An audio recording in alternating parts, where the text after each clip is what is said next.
ಅಧಿಕಾರಿ ವೃಂದದವರೇ, ಭಾಳ ಸಂತೋಷ ಆಗ್ತದೆ. ಇವತ್ತು ಭಾರತದ ರಾಷ್ಟ್ರಪತಿಗಳಾಗಿರ್ತಕ್ಕಂಥ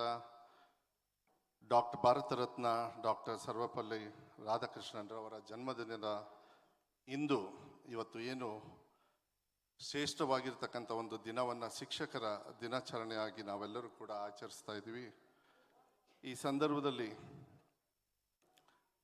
ಭಾಳ ಸಂತೋಷವಾಗಿ ನಾನು ಹೇಳಲಿಕ್ಕೆ ಇಷ್ಟಪಡ್ತೀನಿ. ಸಮಾನತೆ, ಬಾಂಧತ್ವ, ಸಾಮಾಜಿಕ ನ್ಯಾಯವನ್ನು ಕೊಡ್ತಕ್ಕಂಥ ಏನು ನಮ್ಮ ಸಂವಿಧಾನ ಪೀಠಿಕೆ, ನಮ್ಮ ಸರ್ಕಾರ ಬಂದ ಮೇಲೆ ಸನ್ಮಾನ್ಯ ಸಿದ್ದರಾಮಯ್ಯ ಸಾಹೇಬರ ಒಂದು ಮಾರ್ಗದರ್ಶನದ ಮೇಲೆ ಇಡೀ ಭಾರತ ದೇಶದಲ್ಲಿ 1ನೇ ಕ್ಲಾಸಿಂದ 12ನೇ ಕ್ಲಾಸ್ವರೆಗೂ, ಅಂದರೆ ನನ್ನ ಇಲಾಖೆಯಲ್ಲಿ ಸುಮಾರು 1,06,00,000 ಮಕ್ಕಳು ಸಂವಿಧಾನ ಪೀಠಿಕೆಯನ್ನು ದಿನ ಬೆಳಗ್ಗೆ ಶಾಲೆಯಲ್ಲಿ ಹೇಳ್ತಕ್ಕಂಥ ಒಂದು ವ್ಯವಸ್ಥೆಯನ್ನು ಇವತ್ತು ಭಾಳ ಹೆಮ್ಮೆಯಿಂದ ನಾವು ಮಾಡ್ತಾ ಇದ್ದೀವಿ ಅಂತಕ್ಕಂಥದ್ದನ್ನು ಈ ಪವಿತ್ರವಾಗಿರ್ತಕ್ಕಂಥ ದಿನದಲ್ಲಿ ನಿಮ್ಮಲ್ಲಿ ಹಂಚ್ಕೊಳ್ಳಿಕ್ಕೆ ನನಗೆ ಭಾಳ ಸಂತೋಷ ಆಗ್ತದೆ. ನಾವು ಶಿಕ್ಷಣ ಸಚಿವನಾದ ಮೇಲೆ ಸಾಕಷ್ಟು ಬದಲಾವಣೆಯನ್ನು ಮಾನ್ಯ ಮುಖ್ಯಮಂತ್ರಿಗಳ ಮಾರ್ಗದರ್ಶನದ ಮೇಲೆ ನಾವೆಲ್ಲರೂ ಕೂಡ ಮಾಡ್ಕೊಂಡು ಬಂದಿದ್ದೀವಿ. ಅವರ ಸಹಕಾರದಿಂದ ಇವತ್ತು ಇಡೀ ರಾಜ್ಯದಲ್ಲಿ ಎಲ್ಲ ಮಕ್ಕಳಿಗೂ ಕೂಡ ಶಿಕ್ಷಣ ಜೊತೆಗೆ ಭಾಳ ಪೌಷ್ಟಿಕತೆಯನ್ನು ಹೆಚ್ಚು ಒತ್ತನ್ನು ಕೊಡ್ತಕ್ಕಂಥದ್ದು ಮಾನ್ಯ ಮುಖ್ಯಮಂತ್ರಿಗಳ ಆಸೆ ಏನಿತ್ತು. ಮುಂಚೆ 1 ಮೊಟ್ಟೆಯನ್ನು ಕೊಡ್ತಾಯಿದ್ರು. ನಾವು ನಮ್ಮ ಸರ್ಕಾರ ಬಂದ ಮೇಲೆ 1ನೇ ಕ್ಲಾಸಿಂದ 10ನೇ ಕ್ಲಾಸ್ವರೆಗೂ 2 ಮೊಟ್ಟೆ ಮಾಡಿದ್ವಿ. ಆದರೆ ಇಡೀ ಭಾರತ ದೇಶದಲ್ಲಿ ಸನ್ಮಾನ್ಯ ಮುಖ್ಯಮಂತ್ರಿಗಳ ಸಮ್ಮುಖದಲ್ಲಿ ಅಜೀಂ ಪ್ರೇಮ್ಜಿ ಫೌಂಡೇಶನಿಂದ ಸುಮಾರು 1,500 ಕೋಟಿಗೆ MOUಯನ್ನು ಮಾಡಿ ಅಜೀಂ ಪ್ರೇಮ್ಜಿ ಅವರ ಎದುರಿಗೆ ಇನ್ನು ಉಳ್ಕಿ ವಾರದಲ್ಲಿ 2 ದಿವಸ ಕೊಡ್ತಾ ಇದ್ದೀವಿ. ಇನ್ನು ಉಳ್ಕಿ 4 ದಿವಸ ಅಜೀಂ ಪ್ರೇಮ್ಜಿ ಅವರು ಮೊಟ್ಟೆಯನ್ನು ಇಲ್ಲ ಚೀಕಿಯನ್ನು ಇಲ್ಲ ಬಾಳೆಯನ್ನು ಕೊಡ್ತಕ್ಕಂಥ ವಿಚಾರಗಳನ್ನು ಈ 15ನೇ ತಾರೀಕಿಂದ 20ನೇ ತಾರೀಕು ಒಳಗೆ ಈ ಕಾರ್ಯಕ್ರಮವನ್ನು ಇಡೀ ರಾಜ್ಯದಲ್ಲಿರ್ತಕ್ಕಂಥ 56 ಲಕ್ಷ ಮಕ್ಕಳಿಗೆ ಮೊಟ್ಟೆ ಕಾರ್ಯಕ್ರಮವನ್ನು ದಿನ ಕೊಡ್ತಕ್ಕಂಥ ವ್ಯವಸ್ಥೆಯನ್ನು ನಾವು ಕೊಡ್ತಾ ಇದ್ದೀವಿ.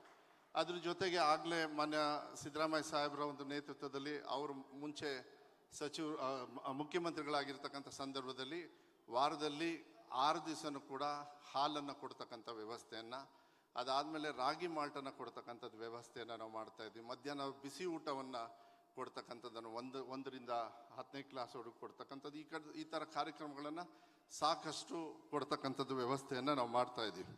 ಅದ್ರ ಜೊತೆಗೆ ಭಾಳ ಹೆಮ್ಮೆ ಮತ್ತು ಒಂದು ಕಲಿಕೆಯಲ್ಲಿ ಹೆಚ್ಚು ಒತ್ತನ್ನು ಕೊಡ್ತಕ್ಕಂಥ ಒಂದು ವಿಚಾರದ ಮೇಲೆ ಹೋದ ಸತಿ ರಾಜ್ಯೋತ್ಸವ ಏನು ನವೆಂಬರ್ 1ನೇ ತಾರೀಕು ಏನು ನಮ್ಮ ರಾಜ್ಯೋತ್ಸವ ದಿನದಂದು ಅವತ್ತು ಮಾನ್ಯ ಮುಖ್ಯಮಂತ್ರಿಗಳು ಎಲ್ಲ ಶಾಲೆಯಲ್ಲೂ ಕೂಡ ಉಚಿತವಾಗಿ ನೀರಿನ ವ್ಯವಸ್ಥೆ ಮತ್ತು ವಿದ್ಯುತ್ ಶಕ್ತಿಯ ವ್ಯವಸ್ಥೆಯನ್ನು ಎಲ್ಲ ಸರ್ಕಾರಿ ಶಾಲೆಯಲ್ಲೂ ಉಚಿತವಾಗಿ ಕೊಡಬೇಕು ಅಂತೇಳಿ ತೀರ್ಮಾನ ಮಾಡಿದ್ರು. ಅದರಿಂದ ಬದಲಾವಣೆ ಏನು ಮಾಡಿದ್ದೀವಿ ಅಂತ ಹೇಳಿದರೆ, ಈ ಕಂಪ್ಯೂಟರ್ಸಲ್ಲಿ ಮತ್ತು ಎಲ್ಲ ಟೆಕ್ನಾಲಜಿಯನ್ನು ತರ್ತಕ್ಕಂಥ ವ್ಯವಸ್ಥೆಯನ್ನು ಏನು ಶಾಲೆ ಮಟ್ಟದಲ್ಲಿ ಕೊಡಬೇಕು, ಕರೆಂಟ್ ಬಿಲ್ ಕೊಟ್ಟಕ್ಕಾಗ್ತಾ ಇರಲಿಲ್ಲ. ಆದರೆ ಇವತ್ತು ಉಚಿತವಾಗಿ ಕೊಟ್ಟಿರೋದ್ರಿಂದ ಈ ಸಾಕಷ್ಟು ಶಾಲೆಯಲ್ಲಿ ಇವತ್ತು ಕಂಪ್ಯೂಟರ್ಸು ಇವೆಲ್ಲದೂ ಕೂಡ ವ್ಯವಸ್ಥೆಯನ್ನು, ಮತ್ತು ವಿಶೇಷವಾಗಿ ಇವತ್ತು ಬಂದಿರತಕ್ಕಂಥ ಏನು ನೀವು ಶಿಕ್ಷಕರಿದ್ದೀರಿ ಇಡೀ ರಾಜ್ಯದಲ್ಲಿ, ಯಾಕೆಂದರೆ ಸರ್ಕಾರಿ ಶಾಲೆಯಲ್ಲಿರೋರು ಬೆಸ್ಟ್ ಟೀಚರ್ಸು, ಎಲ್ಲ ಸರ್ಕಾರಿ ಶಾಲೆಯಲ್ಲಿರೋರೇ ಬೆಸ್ಟ್ ಟೀಚರ್ಸು. ಅವರ ಒಂದು ಸಹಕಾರದಿಂದ ಸಾಯಂಕಾಲ ಅವರಿಂದ ಸ್ಪೆಷಲ್ ಕ್ಲಾಸನ್ನು ತಗೊಂಡು ಇದೇ ಫ್ರೀ ವಿದ್ಯುತ್ ಶಕ್ತಿಯನ್ನು ಏನು ಕೊಟ್ಟಿದ್ದಾರೆ ಸ್ಪೆಷಲ್ ಕ್ಲಾಸನ್ನು ತಗೊಂಡು ಶಿಕ್ಷಕರಿಗೆ ಸಹಕಾರ ಆಗ್ತಕ್ಕಂಥ ವ್ಯವಸ್ಥೆಯನ್ನು ಇವತ್ತು ಆ ಕಾರ್ಯಕ್ರಮದಿಂದ ನಾವು ಮಾಡ್ತಾ ಇದ್ದೀವಿ ಅಂತಕ್ಕಂಥದ್ದು ಹೆಮ್ಮೆಯನ್ನು ಕೂಡ ನಾವು ಹೇಳಲಿಕ್ಕೆ ಇಷ್ಟಪಡ್ತೀನಿ. ಮತ್ತು ಎಲ್ಲೋ ಒಂದು ರೀತಿಯಲ್ಲಿ ನಮ್ಮ ಶಿಕ್ಷಣ ಇಲಾಖೆಯಲ್ಲಿ ನಮಗೆ LKG UKG ಏನು 1ನೇ ಕ್ಲಾಸಿಂದ ಮುಂಚೆ ನಾವು ಮಾಡಬೇಕಂತೇಳಿ ಆಸೆ ಇತ್ತು. ನಾನು ಕಲ್ಯಾಣ ಕರ್ನಾಟಕ ಭಾಗದ ನಮ್ಮ ಅಧಿಕಾರಿಗಳಿರ್ಬೋದು ಮತ್ತು ವಿಶೇಷವಾಗಿ ಮಾನ್ಯ ಮುಖ್ಯಮಂತ್ರಿಗಳು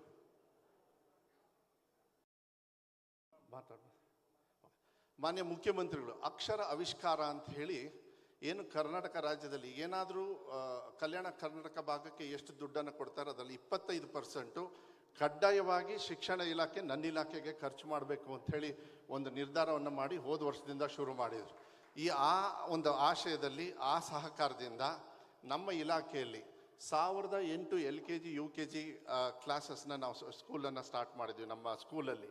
ಅದರಲ್ಲಿ ರೆಕಾರ್ಡ್ ಬ್ರೇಕ್ ಏನಂತ ಹೇಳಿದರೆ ಕೇವಲ 40 ದಿವಸದೊಳಗೆ 40,000 ಮಕ್ಕಳು ಅಡ್ಮಿಷನನ್ನು ಸರ್ಕಾರಿ ಶಾಲೆಯಲ್ಲಿ LKG UKGಯಲ್ಲಿ ತಗೊಂಡಿದ್ದಾರೆ. ಅದು ನಿಜವಾಗ್ಲೂ ನನಗೆ ಸನ್ಮಾನ್ಯ ಮುಖ್ಯಮಂತ್ರಿಗಳೇ ಅಕ್ಷರ ಆವಿಷ್ಕಾರ ಅಂತಕ್ಕಂಥ ಒಂದು ಕಾರ್ಯಕ್ರಮವನ್ನು ಏನು ಅವರು ಕಲ್ಯಾಣ ಕರ್ನಾಟಕ ಭಾಗದಲ್ಲಿ ಹೋಗಿ ಮಾಡಿದ್ರು, ಅದರಿಂದ ಹೆಚ್ಚು ಒತ್ತನ್ನು ನಮ್ಮ ಶಿಕ್ಷಣಕ್ಕೆ ಕೊಡ್ತಕ್ಕಂಥ ಒಂದು ವ್ಯವಸ್ಥೆಯನ್ನು ಇವತ್ತು ನಾವು ಮಾಡ್ತಾ ಇದ್ದೀವಿ. ಮತ್ತು ಮುಂಚೆ ಎಲ್ಲ ಅತಿಥಿ ಶಿಕ್ಷಕರನ್ನು 2-3 ತಿಂಗಳು ಆದಮೇಲೆ ತಗೊಳ್ತಾ ಇದ್ರು. ಆದರೆ ಮಾನ್ಯ ಮುಖ್ಯಮಂತ್ರಿಗಳ ಸಹಕಾರದಿಂದ ಏನು ಫಸ್ಟು ನಮ್ಮದು ಜೂನ್ 1ಗೆ ಕ್ಲಾಸ್ ಸ್ಟಾರ್ಟ್ ಆಗುತ್ತೆ. ಜೂನ್ 1ಇಂದನೇ 42,500 ಅತಿಥಿ ಶಿಕ್ಷಕರನ್ನು ಈಗಾಗಲೇ ಪಾಠ ಹೇಳ್ಕೊಡ್ತಕ್ಕಂಥ ವ್ಯವಸ್ಥೆನೇ ಈಗಾಗಲೇ ನಾವು ಎಲ್ಲ ಶಾಲೆಯಲ್ಲೂ ಕೂಡ ಮಾಡಿದ್ದೀವಿ. ಅಂದರೆ ಕೊರತೆ ಇದೆ, ಇಲ್ಲ ಅಂತ ಹೇಳಲ್ಲ. ಆ ಕೊರತೆ ನೀಗಿಸೋದಕ್ಕೂ ಕೂಡ 12,500 ಜನರು ಶಿಕ್ಷಕರನ್ನು ಈಗಾಗಲೇ ನಾವು ಪರ್ಮನೆಂಟಾಗಿ ನೇಮಕಾತಿ ಮಾಡಿ ಅವರು ಕೂಡ ಪಾಠವನ್ನು ಹೇಳ್ಕೊಡ್ತಕ್ಕಂಥ ಬರೀ ಒಂದು 9 ತಿಂಗಳಲ್ಲಿ, ನಮ್ಮ ಸರ್ಕಾರ ಬಂದು 9 ತಿಂಗಳಲ್ಲಿ ಮಾನ್ಯ ಮುಖ್ಯಮಂತ್ರಿಗಳ ಒಂದು ಸಹಕಾರದಿಂದ ನಾವು ಈಗಾಗಲೇ ಪಾಠ ಹೇಳ್ಕೊಡ್ತಕ್ಕಂಥ ಟೀಚರ್ಸ್ನ ಈಗಾಗಲೇ ಪರ್ಮನೆಂಟಾಗಿ ರಿಕ್ರೂಟ್ಮೆಂಟ್ ಆಗಿದೆ. ಮುಂದೆನೂ ಕೂಡ ಮಾಡ್ತಕ್ಕಂಥದ್ದು. ಮತ್ತು ಮಾನ್ಯ ಮುಖ್ಯಮಂತ್ರಿಗಳಿಗೆ ನಿಜವಾಗ್ಲೂ ನಾನು ಧನ್ಯವಾದಗಳನ್ನು ಹೇಳ್ತೀನಿ ಸರ್. ಏಡೆಡ್ ಶಾಲೆಯಲ್ಲಿ 9 ವರ್ಷ ಸರ್ ಯಾರೂ ನೇಮಕಾತಿ ಮಾಡಿರಲಿಲ್ಲ. ಆದರೆ ತಾವು 5 ವರ್ಷಕ್ಕೆ ನೇಮಕಾತಿಯನ್ನು ಮಾಡಿಕೊಟ್ಟಿದ್ದಕ್ಕೆ ಇವತ್ತು ಏನು ಸರ್ಕಾರದ ಒಂದು ಅಂಗ ಏನು ಪ್ರೈವೇಟ್ ಏನು ಅನುದಾನಿತ ಶಾಲೆಗಳಿದ್ದಾವೆ, ಅದಕ್ಕೆ ನಿಜವಾಗ್ಲೂ ಅವರೆಲ್ಲರ ಪರವಾಗಿ ನಿಮಗೆ ನಾನು ವಿಶೇಷವಾಗಿ ಧನ್ಯವಾದಗಳನ್ನು ನನ್ನ ಇಲಾಖೆ ಪರವಾಗಿ ಹೇಳ್ತೀನಿ. ಯಾಕೆಂದರೆ ಶಿಕ್ಷಣದಲ್ಲಿ ಭಾಳ ಒತ್ತು ಇತ್ತು ಸರ್. ಯಾಕೆಂದರೆ 9 ವರ್ಷದಿಂದ ರಿಕ್ರೂಟ್ಮೆಂಟ್ ಇಲ್ಲ ಅಂದರೆ ಆ ಶಿಕ್ಷಣ ಇಲಾಖೆಯಿಂದ ನಾವೇನು ಅನುದಾನಿತ ಶಾಲೆಗೆ ನಮ್ಮ ಸರ್ಕಾರದ ಒಂದು ಶಾಲೆ ಅಂತಕ್ಕಂಥದ್ದಿತ್ತು, ಸಂಪೂರ್ಣವಾಗಿ ಅದು ಕುಸಿತಾ ಇತ್ತು. ಆದರೆ ಈಗ ಆ ಪ್ರಕ್ರಿಯೆಯನ್ನು ತಾವು ಮಾಡಿಕೊಟ್ಟಿದ್ದೀರಿ 5 ವರ್ಷಕ್ಕೆ. ಅದಕ್ಕೆ ತಮಗೆ ವಿಶೇಷವಾಗಿ ನಾನು ಧನ್ಯವಾದಗಳನ್ನು ನಾನು ಈ ಸಂದರ್ಭದಲ್ಲಿ ಹೇಳಲಿಕ್ಕೆ ಇಷ್ಟಪಡ್ತೀನಿ.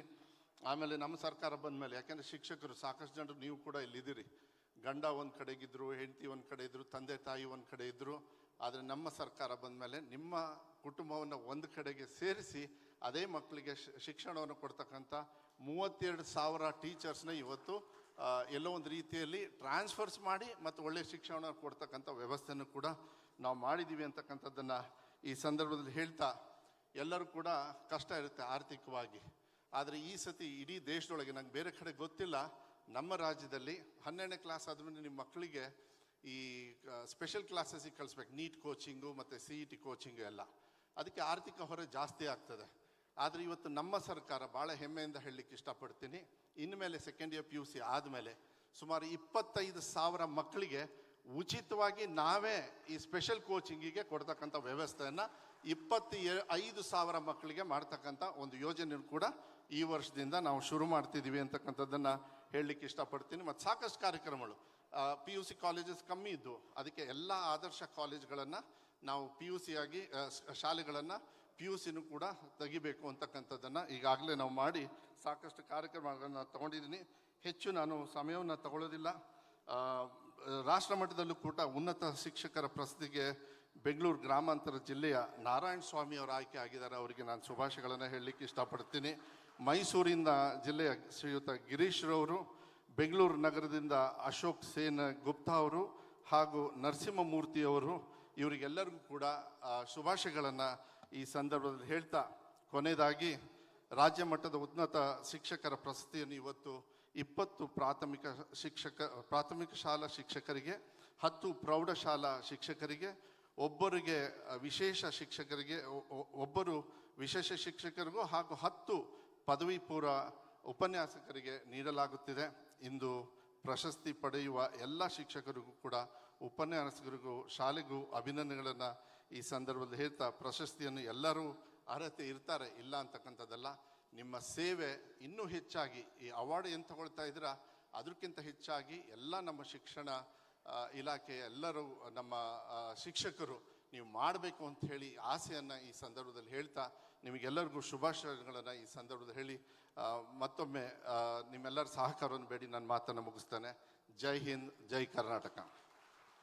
ಸರ್ಕಾರಿ ಶಾಲಾ ಶಿಕ್ಷಕರೇ ಉತ್ತಮ ಶಿಕ್ಷಕರು, ಗುಣಮಟ್ಟದ